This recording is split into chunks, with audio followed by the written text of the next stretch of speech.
Hey, what's going on, everybody? This is Micah just checking in for the video series for post-contest transitioning into like a building phase or just getting off a contest prep. And just wanted to start off with, I know I listed in my intro video just some of the topics that I was going to cover throughout the course of this series. It won't probably be very long as far as the topics are concerned. As I kind of develop, as I'm kind of thinking about it, as I'm going through my own transition into like a building phase for the next year and a half, I may be able to revamp some things in this series and answer any questions, comments that you may have. But the first topic I really just want to cover as something that is really important, and I say it's like the first initial steps to getting out of a contest prep, and it's the psychological or the emotional state that you're kind of left with after the show. And I'll be honest with you, when you first go into a contest prep, you're so focused, you're driven. No matter how long your prep is, I had a 26-week prep, I've had 30-week preps, and it really doesn't matter what time frame it is. You're putting so much focus and emphasis on bringing in your best physique possible, and everything and anything that you're doing day to day is going to affect that. And so you're so much of your attention to detail, so much of your focus is going to be put on contest prep. And it makes sense because whether you're working with a coach, whether you're not, you're putting so much effort, time, money into an event, and you have a deadline. You have some progression set points of where you want to be at certain periods of your prep. And if you're not there, you know that it's time to adjust, it's time to make some changes. And so your mental state is so driven by results. It's so driven by week to week, day to day progression. And your other responsibilities, especially as you get closer and closer to the show, kind of just falls off the wayside. And that's kind of a normal thing because you kind of kick it into high gear, and everything kind of just you almost get tunnel vision when it comes to getting to the stage. And there are a lot of different things out there, a lot of people's opinions about if you don't have anybody supporting you by the end of your prep, you did it wrong. And I totally agree with that. And at the same time, I know that you're going to put a lot of focus, and so you're leading into it, you're getting into the show, everything's great, things go as planned.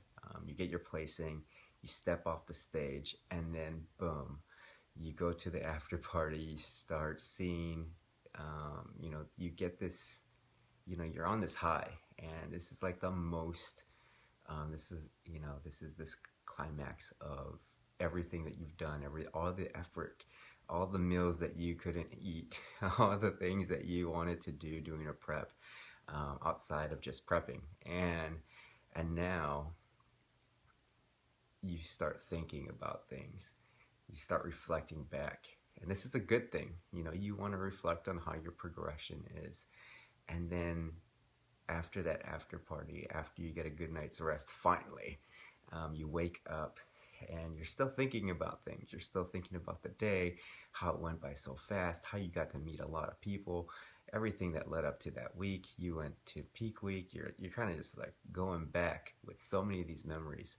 It's almost overwhelming, and it's an emotional thing, and it's personal for each person as far as their journey. Now, after that's all said and done, you start thinking, what's next? And or you might not be. And that's the part I'm going to talk about, is the emotional state, and really some things to kind of do to help get out of that, or start transitioning out of that and become, I don't want to say normal, but just get into the regular day-to-day routine again. And this is for mainly people that are getting out of a prep. not prepping for another show, not having another show come up in the next 2 weeks. That's a different type of mindset. Okay, so that's another challenge. But I mainly want to talk about transitioning off a contest prep for an extensive long period of time. And so after you've been on this high, you're kind of just like left like, wow, I completed that. That's great. And now what? I don't have to wake up at 1 o'clock in the morning to go do my gym time, my cardio, come back, eat my food, prep my food, go to work, come back to work, come back from work, prep my food, figure out my macros for the next day, and all these things kind of start running through your mind like, wow, I don't have to be as strict. I don't have to be as crazy as I was. And it's almost this huge sense of relief. And at the same time, you're kind of left like, well, what am I going to do now with all this free time? And that's where we get into trouble. And so the psychological thing. And the other aspect of psychological, their emotional state is you're not going to be stage contest lean. And so it almost comes down to body image as well. And as you're eating more food, as you start to build up your macros, your calories, you start getting into a surplus, you tend to just you're not going to look shredded, striated. And that's not the goal. And that can play it can definitely mess with your mind, because leading up to contest day, you see the progression of how lean you're getting. How your physique is changing, and you may be like super shredded, and you may not even think that. So you almost get this distorted look of how you appear, and then once that huge relief or huge burden of contest prep kind of falls by the way, you're done, all those emotions, all those things kind of stick around full force, and then you start eating more food, and it may not even be like overdoing it, and you start putting on a little weight, and you start putting on a little bit of body fat back.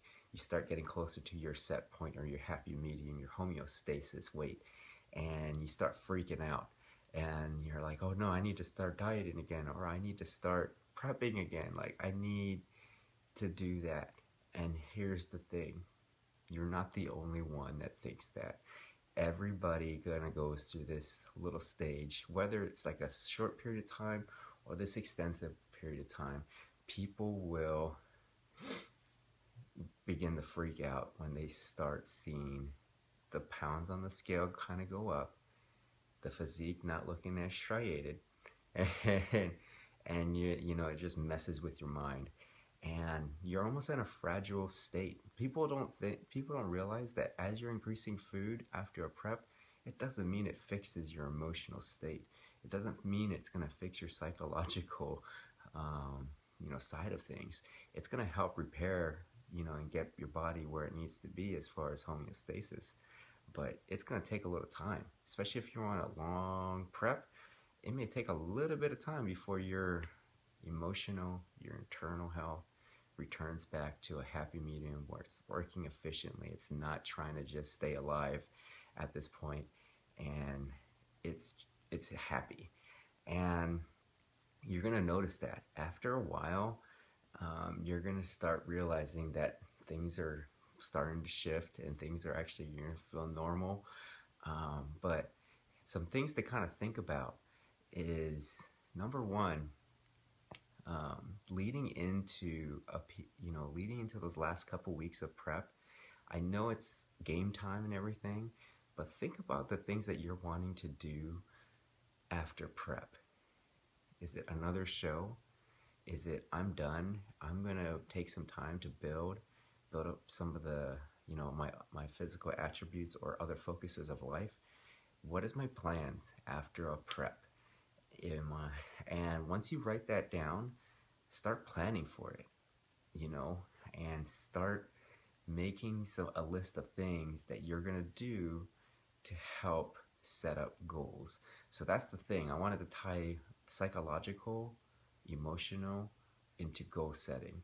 And I know it sounds kind of elementary, but honestly, when you know, when you have a plan, when you have goals, and when you have little check-ins, just think about your prep. That's the same approach that you did doing during your prep. Getting off of prep is the same thing. Transitioning into a building phase, same thing. You want to have a plan. You want to have something that you're actually going to be able to measure, something that you're going to be able to account for, something that's going to help you stay motivated in a building phase rather than just eating whatever you want, rather than just training just for the sake of training.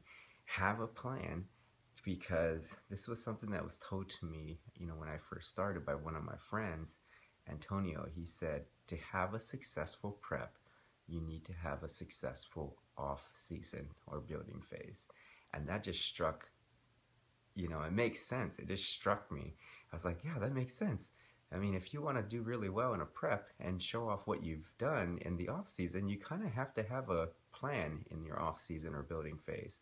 So just take an opportunity leading up into those last couple weeks and just write things down.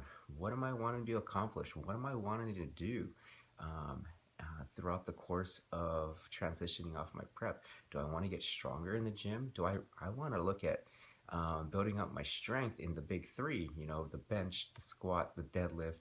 I want to change up my routine. Now that I'm going to be able to lift heavier and cut back on my cardio, raise up my calories, let's go do this other routine that I've been wanting to do, but I just haven't had the energy to do it. And you get excited about that. That keeps you motivated. It's kind of a different switch. But if you don't have a plan after a prep, you're almost enhancing that emotional state of what am I going to do. You're kind of left and you're going to struggle and it's going to be tough. If you haven't created a plan, and if you're recently just off a prep, take the time to write down some things that you're wanting to accomplish. Get the judge's feedback. Kind of analyze that. Analyze the photos. Analyze what people have been telling you, and that way you can come up with a game plan and kind of reset on what you're looking towards in the future. And then the other thing is just making sure that you're gonna put on some body fat. And this is gonna have a harsh reality for a lot of people, depending on how crazy your transformation was throughout the course of your prep. And just realize that your body is trying to recover and trying to get back to that homeostasis. It's going to be a lot happier, trust me. And your body is going to just, be able to build. And I'm going to talk about this in my nutrition and my training part of this series, but just to give you a little heads up, you're going to put on some body fat throughout the process of recovering or getting off a prep. And this is normal. This is a normal thing. And anybody that's gotten off of prep, knowing what your goals are, knowing what your plan is, your goal isn't to stay shredded. Your goal, like my personal goal, is to get bigger, gain that muscle mass. And I realize that to do that, my body needs to be happy. It's not necessarily happy during a contest prep. It's just trying to survive. And now that it's off, increasing calories, having a little bit more balance with my day, I'm putting my body in a position where I'm going to put on a little body fat, because that's just what's going to happen. For me, normally, I am not happy. My body's not happy around 5% body fat. My body is happier at 12 to 14% body fat, and that's the reality of my life, and I'm totally okay with that. So realize that that's what's going to happen, and it's a tough pill to swallow sometimes, but that's why thinking about the goals, thinking about what you're wanting to accomplish, is really going to tie into the body image side of things, and that support as well. Definitely find that support around you. The people that support you in your prep are going to support you in your off season. They may even support you even more. But honestly, I didn't want to take this much time in this one, but I'm going to transition into other parts of this video. But thanks for watching. If you have any comments, questions, please let me know, and I'll address them in my next vlog. All right, bye-bye.